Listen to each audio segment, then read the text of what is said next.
Attention to all Filipinos, seniors at families. Sa mga nagtatanong, ang tanong po niya, pwede pa ba mag-apply ng SSS edad 50 years old? Sa video na ito, pakitapos hanggang sa dulo para malaman ang buong impormasyon.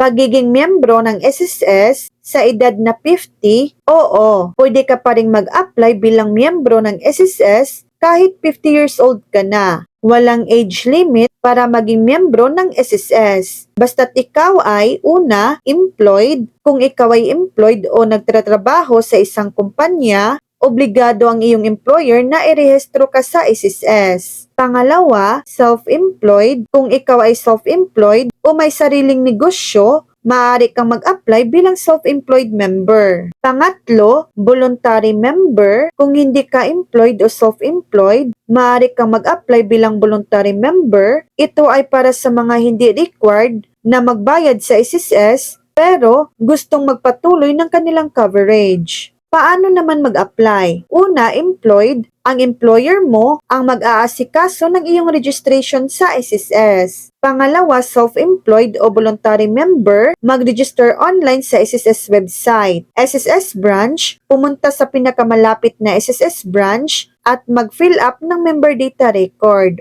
or MDR. Mga kailangan para mag-apply, una, valid ID, halimbawa UMED, driver's license, passport, postal ID, at voter's ID. Pangalawa, birth certificate kung kinakailangan. Pangatlo, fill up member data record or MDR. Mahalagang paalala, bisitahin ang SSS website para sa karagdagang impormasyon. Makipag-ugnayan sa SSS branch para sa specific na requirements at proseso. So yan lang po ang latest update.